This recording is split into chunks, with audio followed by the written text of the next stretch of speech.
현재 우리 농업은 인구 노령화와 재배 면적 감소, 자유무역 협정 체결로 인한 시장 개방 등 불안 요인들을 갖고 있다. 하지만 농업 경영 규모화를 통한 생산비 절감, 농업 제품의 브랜드화를 통한 품질 향상, 농산물 유통산업 강화를 통한 부가가치 증가 등 긍정적 요인들도 갖고 있다. 성역과도 같았던 신선 과수 시장에 몰아칠 개방화에 대비하고 지속 가능한 미래 농업을 위해 선진 농업국의 벤치마킹은 꼭 필요하다. 세계 최고 품질의 사과를 생산하는 이탈리아의 경쟁력을 통해 우리 과수 산업, 특히 사과 산업의 미래를 예견해 보자.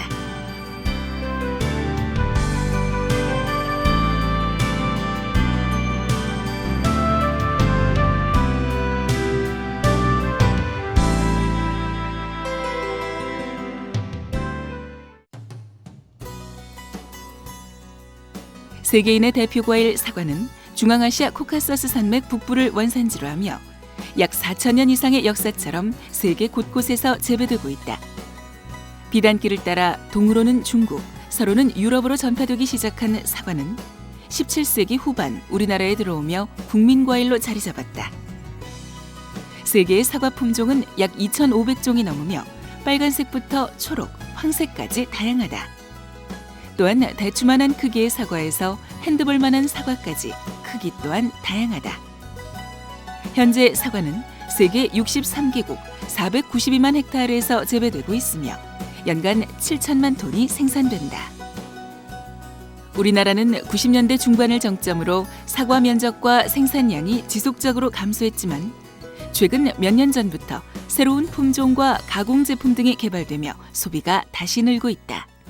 이탈리아 사과 산업은 현재 세계 최고의 수준을 가진 사과 생산 선진국으로 지금은 이제 생산 단계가 아닌 그 생산 단계에서 더 벗어난 어떤 새로운 미래를 제가 봤을 때는 준비를 하고 있는 것 같습니다. 그래서 지금 세계 최고의 그 수준에 와 있다고 생각이 됩니다. 사과가 처음 상업적 목적으로 생산된 지역은 유럽이다. 그래서 1980년대까지 유럽이 사과 생산을 주도했으나 1990년대 들어서면서 아시아가 1위로 부상했다. 그리고 현재 세계 최대 사과 생산국은 중국이다. 하지만 세계 최고의 사과 생산국은 중국이 아닌 이탈리아다.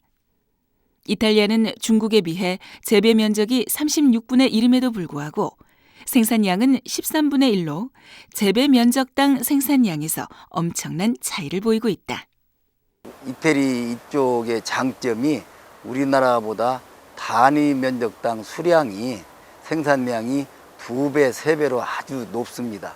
우리 농민들이 어떻게 이 사람들이 나무의 모양이라든지 전정 방법을 개선해서 2배, 3배로 수량이 높은지를 배워야 되는데 그 수영 관리에 대해서 중점적으로 배우는 것이 좋겠고, 하나는 또 이분들이 고품질 재배를 하고 노력을 줄이기 위해서 이제 약재도 사용하지만 기계적인 방법을 통해서 꽃 속기를 한다든지 과실 속기를 한다든지 아니면 새로 나오는 가지들을 전정하는 방법들을 개발하고 있는데 그런 방법들을 배우는 것이 상당히 우리한테 앞으로 도움이 될 것 같습니다. 우리나라 사과 산업 발전을 위한 모델로 이탈리아 사과 산업을 꼽는 가장 큰 이유가 바로 단위 면적당 생산량이다. 이탈리아의 대표적인 사과 브랜드 멜린다 조합의 경우 생산 기술 향상으로 1헥타르에서 57.6톤을 생산하고 있다. 멜린다 조합의 농가들은 사과 생산량을 늘리기 위해 밀식 재배를 하고 있다. 우리나라도 지난 2001년부터 밀식 재배가 증가하면서 생산량의 증가가 재배 면적 증가보다 빠르게 나타나고 있다. 1990년대 중반에 이태리 사과 생산 모델을 사실 국내에 처음 도입을 했었거든요. 그래서 지금 15년 이상 국내에 지금 정착되고 있는 단계인데 처음에는 조금 혼란스러운 면도 있었지만 지금은 경북 북부 지방을 중심으로 해서 경북 지역 일대 그리고 충북, 장수 등 우리나라의 사과 주산지 지역에서 지금은 성공적으로 좀 정착을 하고 있는 단계라고 할 수가 있겠습니다. 우리나라는 지난 1990년대 중반 사과 재배 체계가 바뀌었다.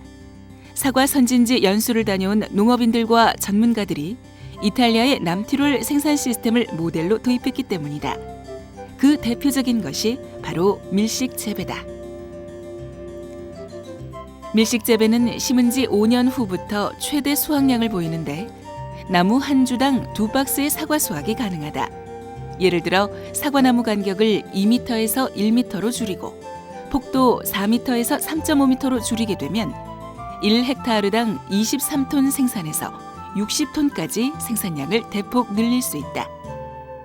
하지만 이렇게 획기적인 이탈리아의 재배 기술 도입만으로는 우리의 사과 산업이 변화 발전될 순 없다. 이탈리아 사과 경쟁력은 바로 사과 생산 농업인, 유통업체, 조합, 그리고 교육기관, 지도기관 등의 철저한 역할 분담과 상호유기적 관계 유지다. 또한 이 모든 것 뒤에는 이탈리아 정부의 농업 정책에 대한 일관성이 있다. 이탈리아 정부는 국제적인 경쟁력을 갖춘 사과 산업 육성을 위해 사과 재배 농가에 세금 감면 혜택을 주거나 주산지를 집중적으로 육성했다. 또한 품종 혁신을 위한 노력도 게을리하지 않았다. 생산량 증대에 꼭 필요한 품종 개발을 위한 노력. 현재 이탈리아는 아시아 시장을 공략하기 위한 후지 품종을 집중적으로 연구하기 위해 후지 사과 연구원을 운영하고 있다. 후지 사과는 전 세계에 가장 많이 심어져 있지만 이탈리아에는 거의 없다. 멜린다 조합에서도 이 후지 사과에 대해 많은 관심을 갖고 있다. 이탈리아 사과 산업이 갖고 있는 또 다른 경쟁력은 바로 체계화된 농업 교육이다. 우리나라처럼 정부 주도하에 획일화된 교육을 받는 농업인을 양성하는 것이 아니라 맞춤 교육, 전문 농업인력 양성 교육이 이루어지고 있다. 이를 위해 여러 지도기관과 농업학교에서 근무하는 지도사와 컨설팅 전문가들의 분업화를 확실히 하고 있다.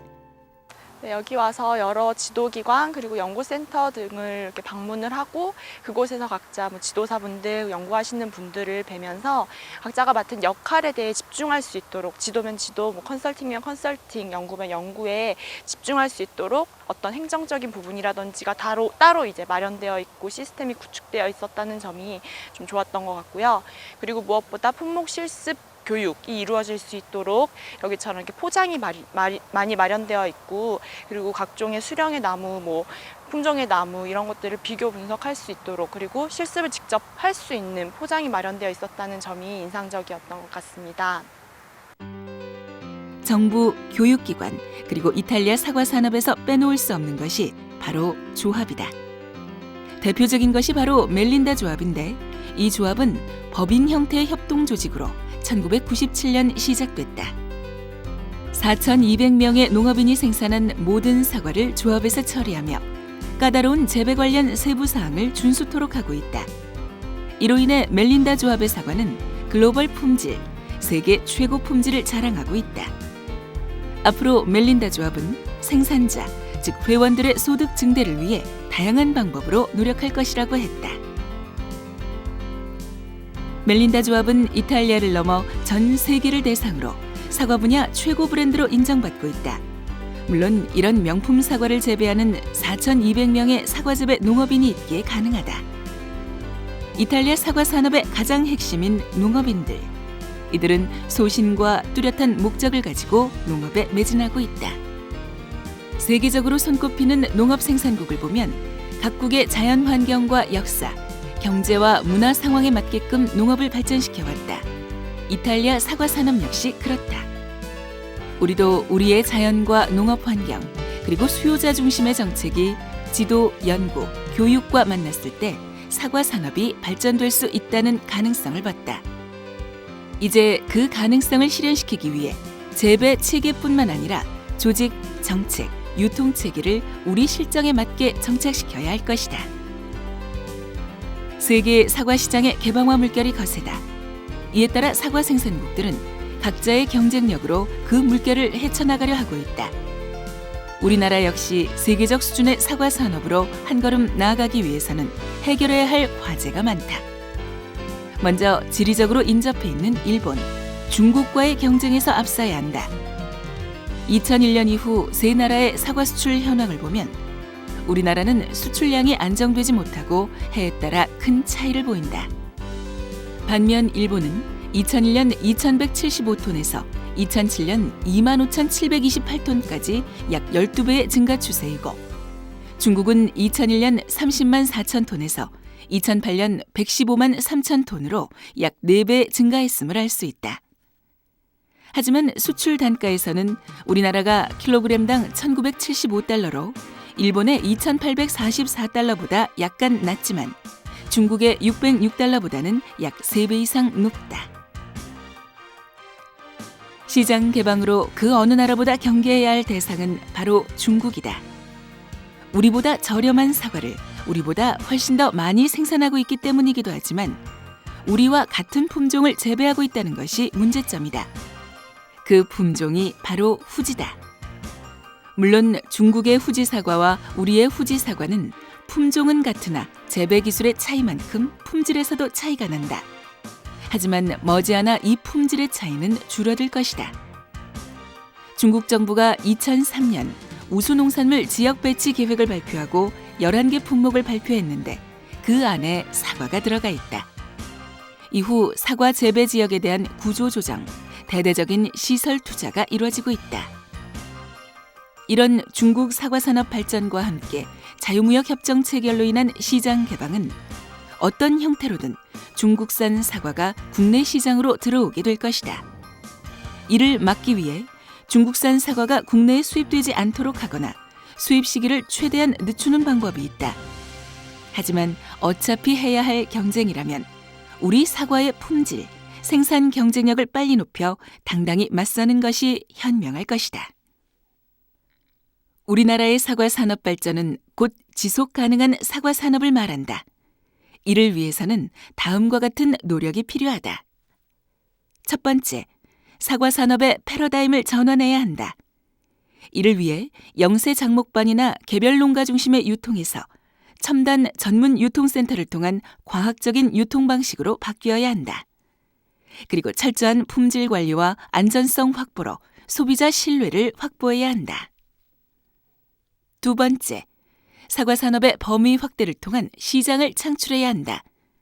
즉, 다양한 가공 제품을 개발하고 농촌 어메니티와 연계한 새로운 수요를 창출하는 등의 노력이 필요하다. 세 번째, 국내 사과 산업 발전을 위한 연구기술 개발 강화로 외국 품종이 아닌 국산 품종의 생산 및 수출을 도모해야 한다. 예전에 우리가 또 이렇게 정부에서 또 시행하려고 했었는데 사실 잘 안 됐습니다. 아직까지 그 많은 뭐랄까요, 묘목의 품종에 대해서는 굉장히 많은 저거를 개발했는데 아직까지는 해외에서 우리나라 품종을 알아주지 안 하고 지금 우리나라에 신기 있는 품종이 전부 다 외국에서 들어온 품종이 거의 한 70% 차지하고 있거든요. 우리나라 홍로라든지 가몽이라든지 좋은 품종들이 있는데 이런 품종들을 외국에서 좀 심어가지고 우리도 좀 로열티를 할 수 있는 그러한 좀 체계를 만들었으면 하는 싶은 바람입니다. 연구소나 아니면 관계기관에서 앞으로는 그런 게 조금 더 생각을 해가지고 좀 확대를 시켜가지고 외국에 좀 할 수 있는 그러한 방안을 좀 찾아보는 게 좋겠습니다. 네 번째, 고부가 안전 사과 생산 기술을 개발해야 한다. 이를 위해 먼저 사과 재배에서 가장 문제시되는 주요 병해충 발생 변동 및 문제 병해충 방제 대책을 연구해야 할 것이다. 이탈리아 사과 재배에서 그 힌트를 얻을 수 있을 것이다. 우리가 여기를 와서 보니까는 한국의 실정과 너무나도 다른 것이, 여기에 있는 사람들은 살균제나 살충제나 이런 것들을 사용하는 횟수가 한국에 비하면 많은 부분도 분명히 있는데 사용하는 농약의 종류나 이런 것들은 굉장히 단순하면서도 이분들이 기후적인 조건이 너무나도 좋은 것 같아요. 그래서 이 사람들이 15번을 뿌린다라고 할 때 기후는 안 좋은 것 같지만 비가 많이 오지 않았을 때에 나타나는 병을 예방하기 위해서 뿌리는 거라서 과일이나 이런 데가 훨씬 더 농약 잔류가 적어서 안전할 것 같고, 한국에서는 이런 방식을 직접적으로 도입하기에는 좀 힘들 것 같고요. 대신에 우리도 시기적으로 약을 좀 더 잘 방제를 하고, 여기에서도 지금 보면은 교미교란제를 사용을 해서 해충에 대해서 약제 살포하는 횟수를 줄이고 있는데 한국에서도 지금 보급이 되고 있지만 그 부분을 좀 더 확충을 했으면은 훨씬 더 좋아질 것 같습니다. 5번째, 사과 산업에 있어 가장 중요한 소비자에게 안전한 사과라는 인식과 신뢰를 주어야 한다. 이를 위해 농산물 우수 관리 제도를 조기에 정착하고 국제적 통용이 가능한 글로벌 GAP 체계를 구축해야 한다. 마지막으로 이탈리아 멜린다 조합과 같이 강력한 생산자 조직체 등을 통한 강소농을 육성해야 할 것이다. 현재 우리의 실정에서는 산지 유통센터 이용률을 높이고 이것을 통한 품질 관리를 강화하는 것이 가장 효과적이다. 예, 역시 우리나라 생산 시스템보다는 조금 더 앞서 있다는 것을 이번 그 견학을 통해서 느꼈었고요. 네, 뭐 사실 우리나라도 상당히 앞으로 노력을 한다 그러면 이태리의 어떤 사과 산업을 생산 시스템을 충분히 따라잡을 수 있을 거라고 생각이 됩니다. 거대한 세계 농산물 시장은 누구에게나 열려 있다. 현재 시장을 선점하고 있는 농업 강국들이 있지만 우리에게도 기회는 있다. 시장별로 소비자의 선호도가 다르기 때문에 수출 잠재력은 존재한다. 목표 시장과 그 시장에서의 경쟁국을 확실하게 파악하고 시장에 맞는 마케팅 전략을 구사한다면 농산물 수출을 통한 시장 확대의 꿈도 실현될 수 있을 것이다. 전 세계적으로 농업이 전체 산업에서 차지하는 비중은 점차 줄어들고 있다. 하지만 농업 선진국들은 환경과의 관련성을 부각시킨 친환경 농업 브랜드와 정책을 통해 지속 가능한 농업을 실천하며 농업에 대한 가치를 높이고 있다. 우리나라는 기상과 토양 조건 등 사과 재배 환경이 세계적으로 열악하다. 하지만 일본 최고 품질 사과에는 없는 깊은 향기와 달콤함이 우리나라 사과에는 있다는 것이다. 110년의 역사를 이어온 대한민국의 사과 산업. 제2의 도약을 위해 위기를 기회로 반전시켜 지속 가능한 사과 산업이 되길 기원해 본다.